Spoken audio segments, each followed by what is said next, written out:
এরকম ঘটনা ঘটবে এরকম কেউ আমরা চিন্তাও করতে পারি নাই।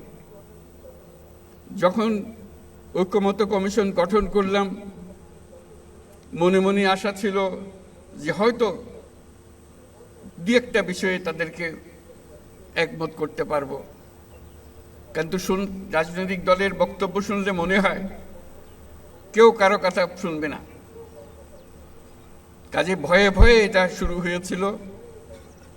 প্রফেসর আলী রিয়াজকে দায়িত্ব দিয়েছিলাম, উনি একজন গুণীজন, যে উনি বুঝে বুঝে যদি অগ্রসর হতে পারেন। অবাক কাণ্ড, সারা দেশ দেখল, সমস্ত রাজনৈতিক দল শুধু আলাপে বসলো না, চমৎকার আলাপ করল।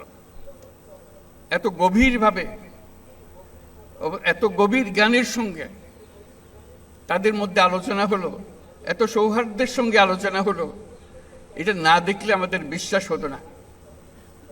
আপনারা যারা দেশের প্রত্যন্ত অঞ্চলে আছেন, বিভিন্ন জায়গায় আছেন, তারা প্রত্যেকে দেখেছেন, কারণ টেলিভিশনে এটা প্রচার হচ্ছিল ক্রমাগতভাবে, কিভাবে তারা তাদের যার যার নীতিগুলো তুলে ধরছেন, বক্তব্যগুলো তুলে ধরছেন, সেটা সব মানুষ শুনতে পেয়েছে শুধু নয়, তারা অংশগ্রহণ করেছে, মনে মনে অংশগ্রহণ করেছে, ঘরের মধ্যে তর্ক বিতর্ক করেছে, কার কথা ঠিক, কার কথা উচিত, কোনটা মানলে ভালো হবে, কোনটা গ্রহণ করা উচিত হবে, এবং সেটা নিজেদের মধ্যে লেখালেখি করেছে, তর্ক বিতর্ক করেছে, সারা জাতিকে এটার মধ্যে ঢুকিয়ে ফেলেছে।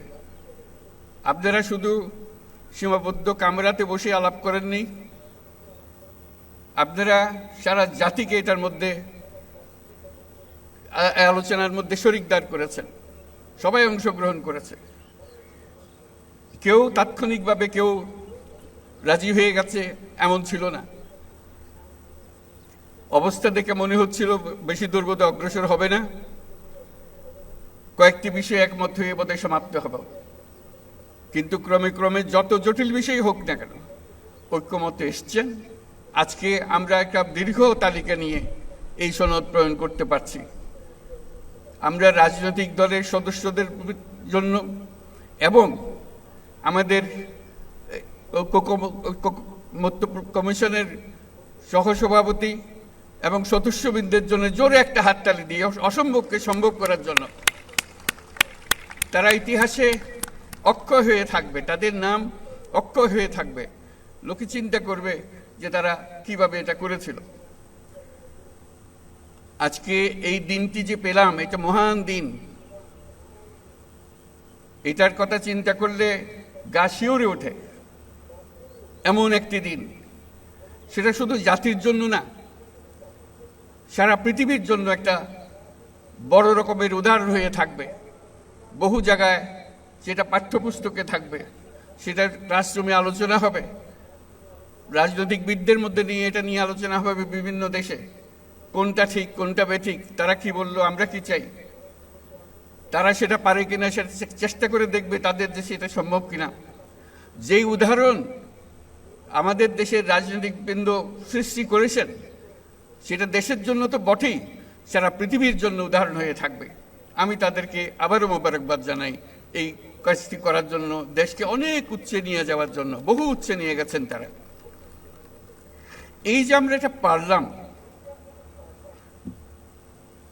একটা কমিশন বসিয়ে একমত করার চেষ্টা করা, এই যে কমিশন বসানো হলো, এই সুযোগ যারা দিল, যার কারণে হলো, তাদের কথা আমরা একবার স্মরণ করি। গণ অভ্যুত্থানের নায়কদের কথা স্মরণ করি, যাদের কারণে আজকে আমরা এখানে এসেছি, যারা এই অভ্যুত্থানের জন্য প্রাণ দিয়েছে, রক্ত দিয়েছে, তাদের কাছে স্মরণ করি। যারা আহত হয়েছে, বীর যোদ্ধা যারা আহত হয়েছে, বেঁচে আছেন, কষ্টে আছেন, তাদের কথা স্মরণ করি, তাদের কাছে আমাদের শ্রদ্ধা জ্ঞাপন করি, আমাদের কৃতজ্ঞতা প্রকাশ করি। তাদের জন্যই আজকে আমাদের এই দিনটি করা সম্ভব হয়েছে। তাদের কাছে আমরা সারা জাতি চিরকৃতজ্ঞ থাকবে। আমরা সেই কৃতজ্ঞতা তাদেরকে জানালাম।